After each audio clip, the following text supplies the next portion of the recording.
નમસ્તે. આજે શ્લોક છે ને, કરાગ્રે વસતે લક્ષ્મી. ઘણા બધા લોકો આ શ્લોક ખોટો ગાય છે. એને આજે સાચો શ્લોક કયો અને એ શું કામ સાચો છે એ મારે કહેવું છે. કરાગ્રે વસતે લક્ષ્મી, કરમધ્યે સરસ્વતી, કરમૂલે તુ ગોવિંદ, પ્રભાતે કર દર્શનમ. ગૂગલમાં આવી રીતે શ્લોક લખેલો છે. એમાં કર મધ્ય સરસ્વતીને બેસાડ્યા છે અને કરમૂલે ગોવિંદને બેસાડ્યા છે. વાસ્તવમાં કર મધ્યે ગોવિંદ છે અને કરમૂલે સરસ્વતી છે. શા માટે? એનું કારણ આજે મારે તમને કહેવું છે. આ શ્લોક પૂજ્ય પાંડુરંગ શાસ્ત્રીના જીવ ભાવના, વાગ્ભૂષણમ અને પ્રાર્થના પ્રીતિ એ ત્રણેય પુસ્તકોમાં છાપેલ છે અને સ્વાધ્યાયીઓ પોતાના કેન્દ્રો દ્વારા એ શ્લોકને બહુ વ્યાપક કરી રહ્યા છે, ઘણા વખતથી કરી રહ્યા છે. એમાં ગોવિંદનું સ્થાન કરના મધ્ય ભાગમાં કહ્યું છે. શું કામ તે સમજાવું.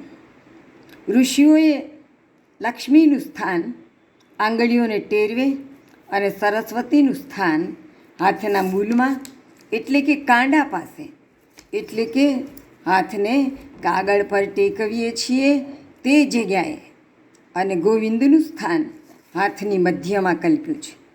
એના કારણો છે. એમને એમ સ્થાન નથી આપી દીધું કાંઈ. ગૂગલમાં જે છે તે બધું સાચું, એવી ગૂગલ ભક્તિ એ વાજબી નથી. તો હું તમને સમજાવું સાચું શું છે. તો હવે સાચો શ્લોક બોલીએ છીએ આપણે. કરાગ્રે વસતે લક્ષ્મી, કરમૂલે સરસ્વતી, કર મધ્યે તુ ગોવિંદા, પ્રભાતે કર દર્શનમ. એટલે કે આ આપણો હાથ છે. એ હાથના આગલા ભાગમાં લક્ષ્મીનું સ્થાન છે. જો આ આંગળી થોડીક મોટી છે, આ આંગળી એનાથી મોટી છે, આ આંગળી વળી નાની છે, આ આંગળી તો સાવ નાની છે. આ કરના આગલા ભાગમાં લક્ષ્મીને બેસાડી છે. એટલા માટે કે લક્ષ્મી બધાને ઘરે સરખી નથી. મારી પાસે સાયકલય નથી, તો પડોશીની પાસે મોટું જબરું સરસ મજાનું વાહન છે, ડુક ડુક ડુક ડુક ડુક ડુક ડુક કરીને ચલાવે છે. એની પછી કોઈક પડોશી એવા છે કે જેની પાસે મોટર છે. કેટલાકની પાસે તો કાંઈ જ નથી, ગુડિયા ગાડી. એટલે લક્ષ્મી બધાની પાસે સરખી નથી. કોઈકની પાસે 2 ફ્લેટ છે, કોઈકની પાસે મોટો બંગલો છે, કોઈની પાસે ઝૂંપડું નથી.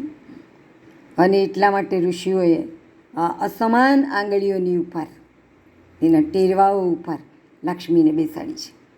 વાત એમ છે કે આંગળીઓ અસમાન છે, લાંબી ટૂંકી છે, તેમ લક્ષ્મી પણ સૌની પાસે ઓછી વધતી છે. મારી પાસે સાયકલ છે તો કોઈની પાસે સ્કૂટર છે, તો કોઈની પાસે મોટર છે. તેથી લક્ષ્મીનું સ્થાન ઋષિઓએ આંગળીઓને ટેરવે રાખ્યું. કરમૂલને, આ આપણું કરમૂલ છે ને, આ કરમૂલ હાથનો થોભો, આ કરમૂલ કાંડાની પાસે છે. એને કાગળ ઉપર ટેકવીને પછી લખી શકાય છે. ટેકવા વિના લખી શકાય? આમ લખી શકાય? ન લખી શકાય. આને ટેકવવું પડે. કાગળ ઉપર ટેકવીએ અને પછી આપણે લખીએ.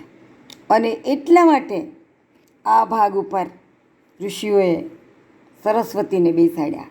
અહીંયા આગળ ઋષિઓએ સરસ્વતીને બેસાડ્યા. હવે આપણે જોયું કે આ ઓછી વધતી લક્ષ્મીના પ્રતિક્ષમી આંગળીઓ, એને આપણે વાળો ને, મુઠ્ઠી વાળો, તો આ કરના મધ્ય ભાગમાં આ આંગળીઓ નાની મોટી લાગે છે? નથી લાગતી, સમાન લાગે છે, સરખી લાગે છે. એટલા જ માટે ઋષિઓએ કરના મધ્ય ભાગમાં ભગવાન છે એવી કલ્પના કરી. કર મધ્યે તુ ગોવિંદ, ઊંચી વધતી લક્ષ્મીવાળા ભગવાનની પાસે જાય તો સમાન છે. એ બધાને સમાન નજરે જુએ છે. ગોવિંદની પાસે બધા સરખા છે. ઊંચ નીચ, ગરીબ તવંગરના ભેદ ગોવિંદ પાસે નથી. અને એટલા માટે ઋષિઓએ કહ્યું કે કર મધ્યે તુ ગોવિંદા. સમજાઈ ગયું? લક્ષ્મી ઓછી વધતી છે બધા પાસે, એટલે કરાગ્રે લક્ષ્મીને બેસાડી, કારણ કે આંગળીઓ નાની મોટી છે. અને આ થોભાનો ભાગ બહુ કામનો જ, એનો ટેકો લીધા વિના લખી શકાતું નથી. અને એટલે અહીંયા આગળ સરસ્વતીને બેસાડ્યા. અને આ બધી નાની મોટી આંગળીઓ વચ્ચે જાય ત્યારે સમાન લાગે છે, અને એટલે કરની વચ્ચે ગોવિંદને બેસાડ્યા. આમાં કોઈ બીજાનું ચાલી શકે એમ નથી. ઋષિઓની પાસે જે તર્ક છે ને, એ તર્કને કોઈ આંબી જઈ શકે એમ નથી. અને પ્રભાતમાં આવી રીતે કરદર્શન કરનાર મનુષ્ય પ્રારબ્ધવાદી નહીં રહેતા, પુરુષાર્થવાદી બને છે. કારણ કે તેને થાય છે કે લક્ષ્મી, સરસ્વતી અને ભગવાન ગોવિંદ એ ત્રણેય જો મારી પહોંચમાં જ છે, જો હું પ્રયત્ન કરું તો તેમને પામી શકું. આવું સમજતા જ આળસ છૂટી જાય છે. ઋગ્વેદનો એક મંત્ર છે કે અયમ મે હસ્તો ભગવાન, અયમ મે હસ્તો ભગવત્તરઃ.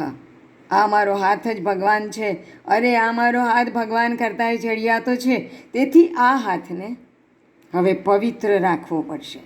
આ શ્લોક આપણને પવિત્ર બનવા પ્રેરે છે. તો જય શ્રી કૃષ્ણ. હવે આપણે સાચો શ્લોક બોલશું. કરાગ્રે વસતે લક્ષ્મી, કરમૂલે સરસ્વતી, કર મધ્યે તુ ગોવિંદ, પ્રભાતે કર દર્શનમ, એમ બોલશું. સારું, ચાલો, જય શ્રી કૃષ્ણ.